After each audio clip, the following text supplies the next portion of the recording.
El hombre más poderoso del mundo está a punto de beber y no controla lo que hay en su copa. Una mano femenina la detiene apenas un segundo antes de que sus labios la rocen. No es servicio, es decisión. Los anillos brillan bajo las antorchas.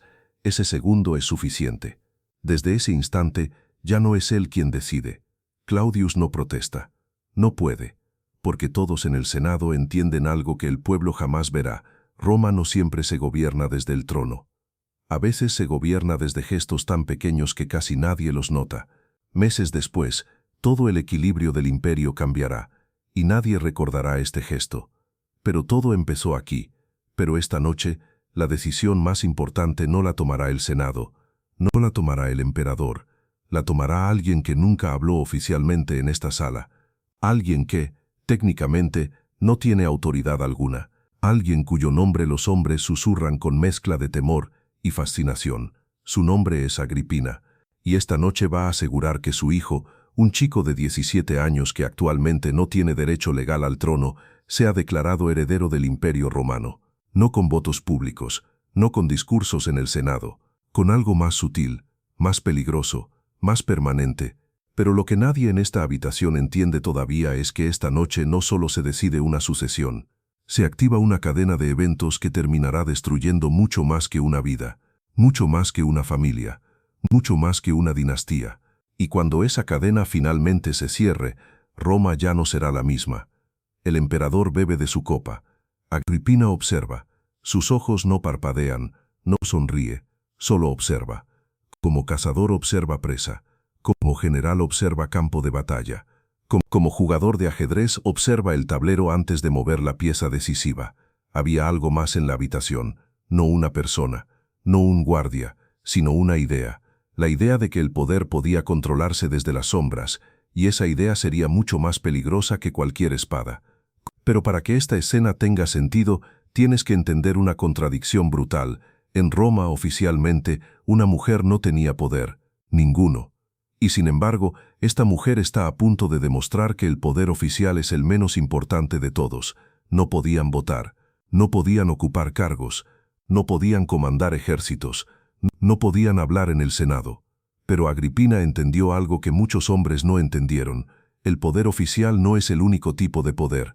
A veces ni siquiera es el más efectivo. Nació rodeada de poder, hija de Germanicus, nieta de Marco Antonio, hermana de Calígula, sobrina de Claudio. Desde niña entendió algo que otros tardan toda una vida en aprender. En Roma no sobrevivías por virtud, sobrevivías por posición o por inteligencia, y ella tenía ambas. Sí, esposa de su tío, unión que requirió cambiar la ley romana para que fuera legal, y adivina quién orquestó ese cambio. Ella.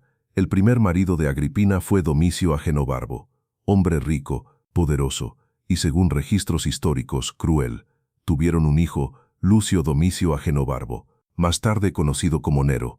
Cuando su esposo murió, causas naturales según los registros, aunque Agripina tenía reputación de ser práctica con los obstáculos, ella se encontró viuda, con hijo pequeño y sin poder político directo.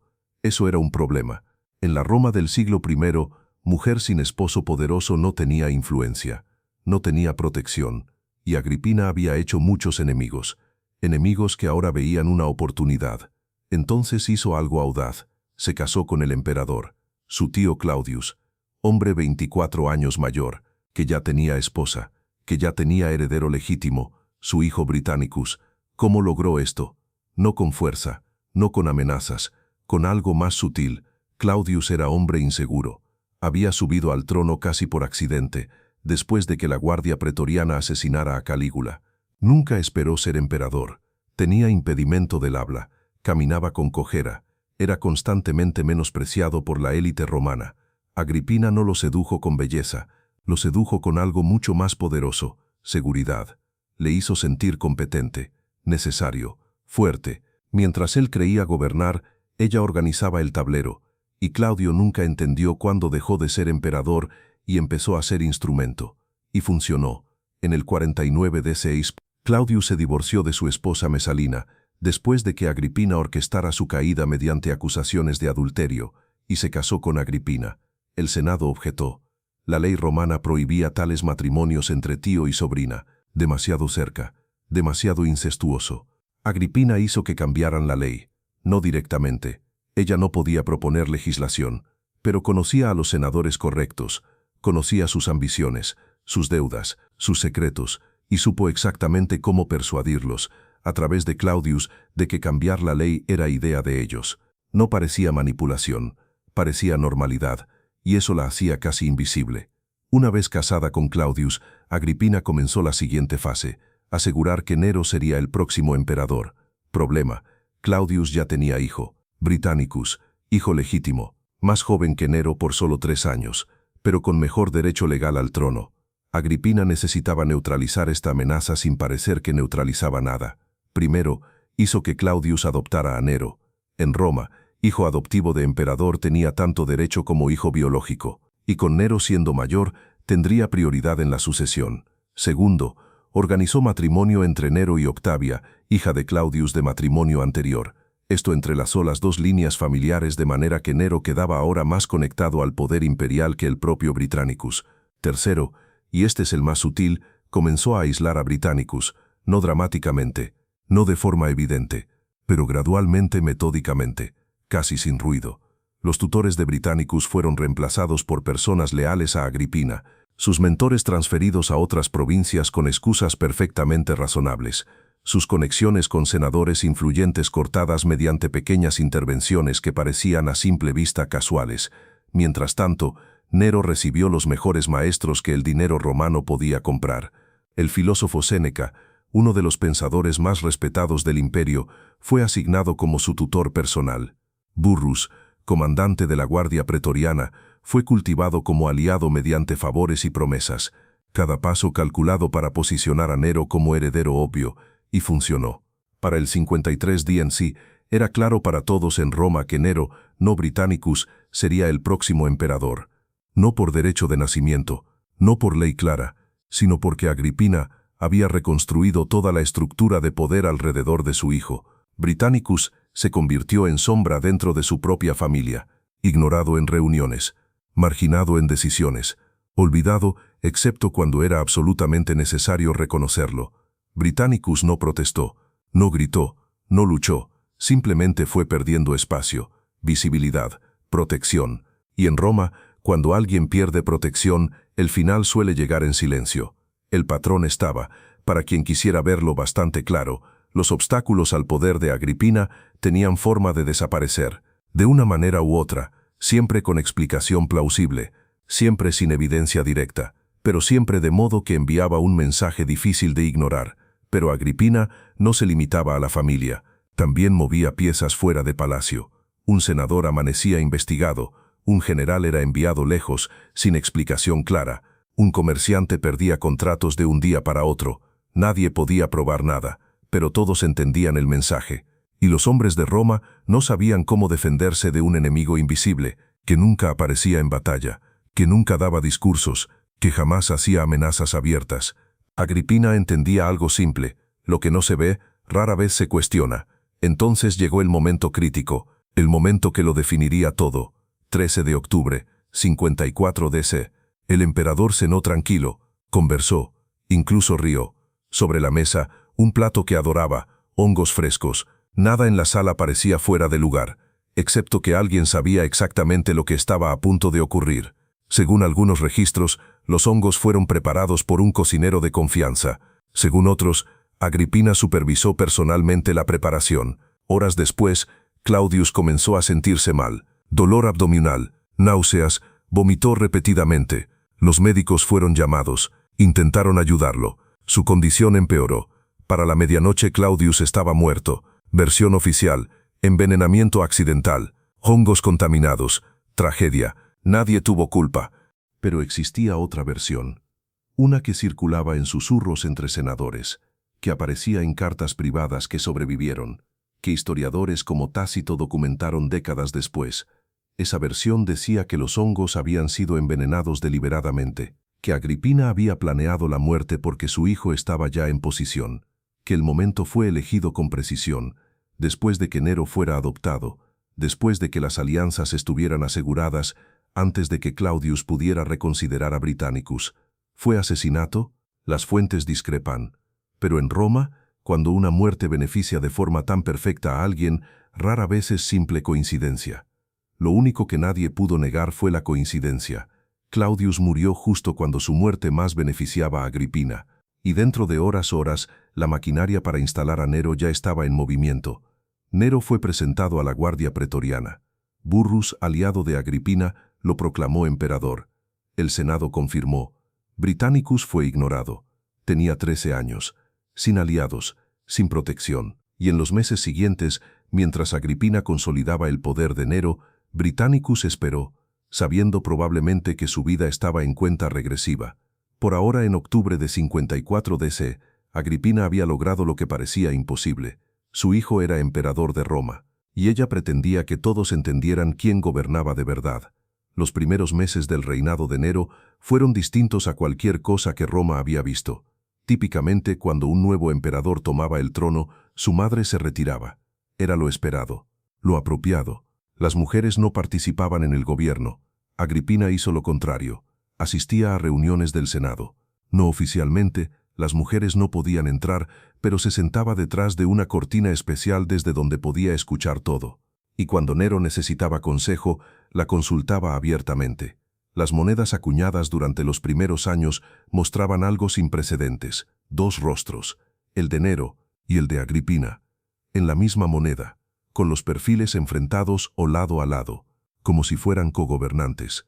Los historiadores debaten el significado exacto, pero el mensaje era claro: Agripina no era simplemente madre del emperador, era parte del poder imperial, firmaba cartas oficiales. Sus decisiones eran tratadas como decisiones del emperador. Los embajadores extranjeros sabían que debían presentar respetos no solo a Nero, sino también a Agripina. Y recibió el título de Augusta, título generalmente reservado para emperatrices que habían dado a luz a herederos. Pero en su caso significaba algo más. Significaba reconocimiento oficial de su poder. Los senadores odiaban esto. Los generales lo despreciaban. Todos entendían que violaba las normas romanas sobre género y poder. Pero ¿qué podían hacer? Nero era emperador, y Nero, al menos al principio, hacía todo lo que su madre decía. No era desorden, era control casi absoluto, era poder ejercido sin los límites que restringían a otros emperadores, porque Agripina no era emperatriz, no tenía responsabilidades oficiales, no tenía límites formales, podía actuar sin justificar cada paso. Era, en la práctica, más poderosa que cualquier emperador, porque operaba completamente fuera del sistema de controles y equilibrios. Y durante esos primeros años, Roma fue gobernada no por Nero, sino por Agripina a través de Nero. Pero había algo que Agripina no podía controlar: el tiempo. Y el tiempo convierte a los hijos obedientes en hombres que quieren decidir por sí mismos. Al principio Nero fue un hijo obediente. Escuchaba, seguía consejos, firmaba lo que ella le ponía delante. Pero poco a poco comenzó a desarrollar sus propias ideas, sus propios deseos, y descubrió algo peligroso: ser emperador era embriagante. Y una vez que probabas el poder absoluto, no querías compartirlo, ni siquiera con quien te lo había dado. El punto de quiebre llegó alrededor del 55 DC. Nero se enamoró de Popea Sabina, mujer casada, ambiciosa, inteligente, y nada dispuesta a compartir influencia sobre Nero con su madre. Popea susurró en el oído de Nero que era emperador, que debía tomar sus propias decisiones, que su madre lo trataba como a un niño, y Nero empezó a creerlo. Sus consejeros, Séneca y Burrus, también desconfiaban de Agripina. Era impredecible, peligrosa. Ellos preferían un emperador al que pudieran influir directamente. Comenzó entonces la guerra, no abierta, sino de maniobras, de pequeñas victorias y pequeñas derrotas que casi sin notarse cambiaban el equilibrio. Nero tomaba decisiones sin consultar a Agripina, primero pequeñas, luego más grandes. Agripina objetaba, Nero ignoraba. Agripina insinuaba amenazas, Nero ponía a prueba el farol. Agripina descubrió algo aterrador: estaba perdiendo el control. E hizo lo que siempre hacía: intentó manipular. Comenzó a mencionar a Britannicus, a sugerir que quizá el hijo equivocado estaba en el trono. Era una amenaza vacía, pero Nero la tomó en serio. Febrero del 55 DC, Nero organizó una cena privada. Pocas personas, risas suaves, copas llenas. Britannicus estaba sentado frente a él. Cuando llevó el vino a sus labios, Nadie imaginó que ese sería su último gesto. Primero fue un temblor, luego otro. La copa cayó al suelo. Britannicus se desplomó convulsionando ante todos. Nadie se levantó. Nadie gritó. Y Nero observó. Versión oficial: epilepsia. Agripina estaba en esa cena. Vio todo. Y probablemente entendió. Había creado un monstruo que ya no podía controlar. Los años siguientes fueron una lucha lenta. Agripina intentando conservar influencia. Nero retirándola, paso a paso. Agripina fue removida del palacio. Nero dejó de consultarla. Las monedas dejaron de mostrar su rostro. Agripina intentó formar alianzas. Nero las rompía. Intentó influir en la guardia. Nero consolidó su lealtad. Gradualmente, Agripina se aisló, sin aliados, sin protección, sin poder real, vigilada, limitada, esperando. Y Nero se convenció de que la única solución era definitiva. Pero matar a Agripina no era simple. Era figura pública, era augusta, era su madre. Asesinarla provocaría escándalo. Nero necesitaba un método que pareciera accidental. No eligió una espada, eligió teatro. Mandó construir un barco que no parecía un arma. Pero cada tabla, cada clavo, cada unión tenía una función. No estaba diseñado para transportar a nadie. Estaba diseñado para hundirse. El techo pesado, las tablas preparadas para ceder. Agripina se ahogaría. Accidente. Marzo del 59 d.C. Nero invitó a su madre a un festival en Baiae. Reconciliación, dijo. Agripina aceptó. El festival fue agradable. Nero encantador. Al final ofreció transporte en un barco especial. Agripina subió, con su amiga Acerronia. El barco zarpó hacia la noche. En medio del mar, el techo colapsó. Acerronia fue aplastada. Murió. El barco comenzó a desmoronarse. El agua entraba. Se hundía. Agripina saltó al agua y nadó. A los 54 años, en la oscuridad, nadó hacia la orilla. Sobrevivió. Y en ese instante, Nero entendió algo inquietante. Su madre no era fácil de eliminar. Agripina envió un mensaje a Nero. Había sobrevivido al accidente. Estaba bien. La respuesta llegó horas después. No envió una carta. Envió soldados con una orden clara: terminar el trabajo. Los soldados entraron en la villa de Agripina. Ella sabía por qué estaban allí. No había confusión. No había ilusión de que aquello fuera otra cosa que una ejecución. Según el historiador Tácito, Agripina enfrentó a los soldados directamente. Vio sus espadas. Entendió lo que venía. Y en el momento final hizo algo que fue tanto desafío como amargura. Les dijo que golpearan su vientre, el vientre que había dado a luz a Nero. Las últimas palabras registradas: ferite ventrem, golpea el vientre. Fue un acto final de desafío, o tal vez un reconocimiento seco de la ironía. El hijo que había creado, el poder que había construido con tanta meticulosidad, ahora la destruía. Los soldados la mataron, apuñalada múltiples veces. Su cuerpo fue cremado esa misma noche, sin ceremonia, sin funeral público, sin honores. La mujer que había gobernado Roma desde las sombras murió en la oscuridad. Y su hijo, el emperador que ella había creado, continuó gobernando como si nada hubiera pasado. El Senado no protestó. Los generales no objetaron. Roma simplemente continuó. Porque para entonces todos entendían la lección que Agripina misma había enseñado. El poder no reconoce límites morales, solo reconoce fuerza. Y Nero tenía toda la fuerza del imperio detrás de él. Agripina había muerto. Pero el sistema que había perfeccionado, el sistema de manipulación, de poder ejercido desde las sombras, de eliminación de obstáculos mediante métodos que siempre ofrecían negación plausible, ese sistema sobrevivió, y seguiría sobreviviendo, a través de Nero, a través de los emperadores que vinieron después, a lo largo de siglos de política romana, donde las reglas oficiales importaban menos que las maniobras no oficiales, donde el poder real se ejercía no en el Senado, sino en habitaciones privadas. Agripina no creó el juego, pero aprendió a jugarlo mejor que nadie. Y cuando terminó, otros ya estaban copiando sus movimientos. Y en el proceso demostró algo que Roma tardaría siglos en aprender por completo: que los imperios no caen solo por enemigos externos. Caen cuando el poder interno se vuelve tan corrupto, tan manipulado, tan desligado de cualquier principio más allá del propio interés, que el sistema mismo termina por volverse insostenible. Roma sobreviviría otros 4 siglos después de la muerte de Agripina, pero el daño ya estaba hecho.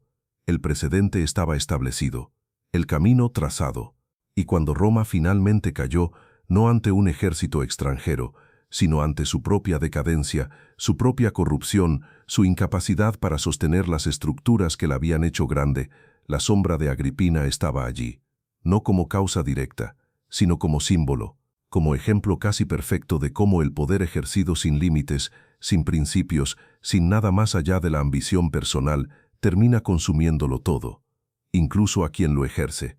Hay registro en archivos romanos, pequeño, fácil de pasar por alto. Describe a Agripina, no como emperatriz, nunca lo fue, no como reina. Roma no tenía reinas, sino simplemente como Augusta, título que en su caso significaba más y menos de lo que normalmente significaba.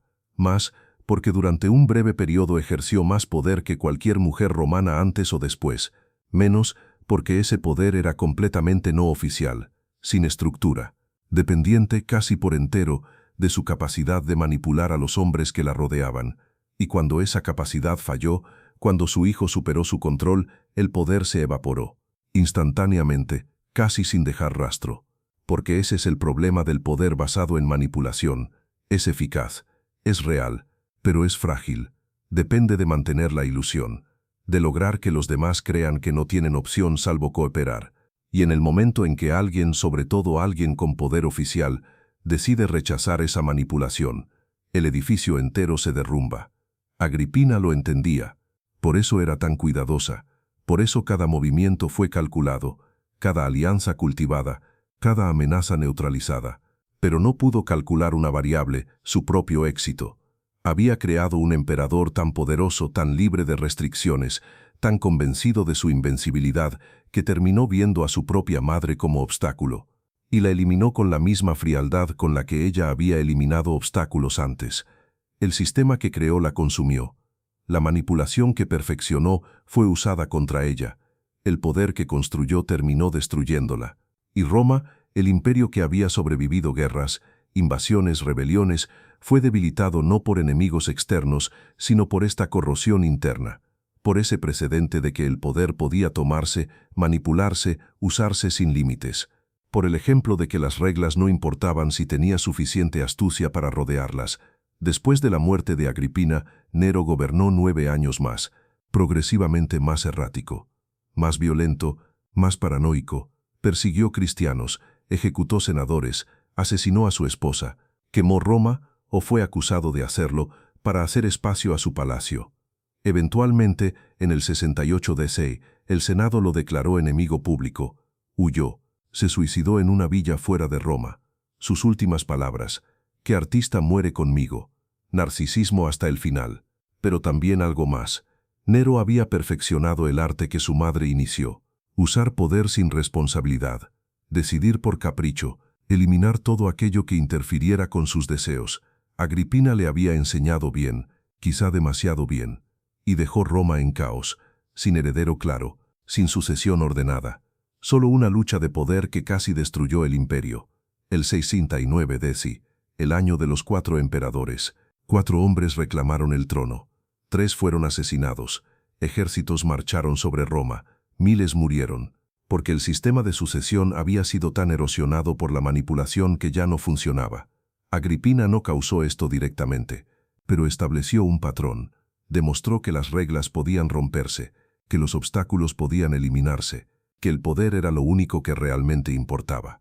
Y una vez que ese principio entra en el sistema, es casi imposible erradicarlo. Roma no cayó solo por invasiones, esas fueron la consecuencia. El desgaste empezó mucho antes, cuando el poder dejó de tener límites, cuando la manipulación sustituyó a la ley. Lo demás fue cuestión de tiempo. Agripina no creó la corrupción romana, pero la entendió mejor que nadie. Supo que el poder no dependía de leyes, sino de personas, de sus egos, de sus miedos, de sus ambiciones. Y cuando alguien entiende eso, el sistema deja de ser estructura y se convierte en herramienta. Cada emperador que vino después sabía que debía vigilar no solo a enemigos evidentes, sino también a los invisibles. Esposas, consejeros, libertos, cualquiera que pudiera susurrar en el oído correcto. Cualquiera que pudiera mover piezas desde sombras donde el poder oficial no alcanzaba. Y esa paranoia hizo el gobierno efectivo cada vez más difícil. Hizo la confianza casi imposible. la colaboración peligrosa, la delegación arriesgada. El imperio se volvió hacia adentro, obsesionado con amenazas internas, gastando más energía vigilándose que defendiéndose, más recursos buscando traidores imaginarios que fortaleciendo fronteras reales. Y cuando las invasiones finalmente llegaron, cuando las fronteras comenzaron a ceder, Roma no pudo responder con eficacia, porque llevaba siglos debilitándose desde dentro, practicando una autodestrucción lenta metódica. Agripina murió hace casi 2000 años, su cuerpo fue cremado sin ceremonia, su nombre manchado por su hijo. Los historiadores la retrataron como monstruo, como advertencia. Pero hay otra lectura, no como monstruo, sino como síntoma, como evidencia de un sistema tan frágil que permitía, y a veces requería, este tipo de manipulación. Agripina no habría podido hacer lo que hizo si Roma hubiera tenido estructuras sólidas, si el poder hubiera estado distribuido, si hubieran existido límites reales, pero esos límites no existían. El emperador era absoluto, y quien controlara al emperador, controlaba todo. Agripina simplemente lo entendió mejor que nadie, y explotó esa debilidad con precisión notable. No fue moral, fue brutal, y dejó víctimas en el camino, pero también fue brillante.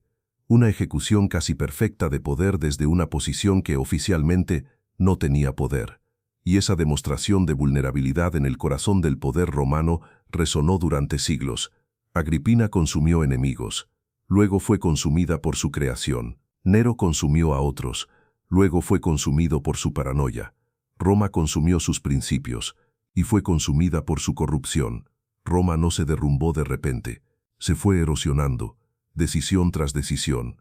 Cada vez que el poder dejó de tener límites, el sistema perdió un poco más de estabilidad. Y cuando llegaron los enemigos externos, el daño ya estaba hecho. Agripina no destruyó Roma, pero mostró algo inquietante, que el sistema podía controlarse desde dentro, que el emperador podía ser dirigido, que las reglas podían doblarse sin romperse hasta que ya no sostuvieran nada. Y una vez que esa verdad se hizo visible, nadie volvió a confiar plenamente en el sistema. La paranoia se convirtió en política, la sospecha en método, el miedo en herramienta de gobierno. Roma no cayó esa noche, pero algo cambió para siempre. El poder dejó de ser visible, y cuando el poder se esconde, el sistema empieza a fracturarse. Agripina murió. Nero también. Roma sobrevivió siglos. La grieta no. El poder visible rara vez es el poder real. Cuando el poder pierde límites, empieza a devorar a quienes lo ejercen. Roma no cayó en una noche, se fracturó lentamente, desde dentro, y la sombra que nació en aquella sala del Senado siguió creciendo mucho después de que todos murieran.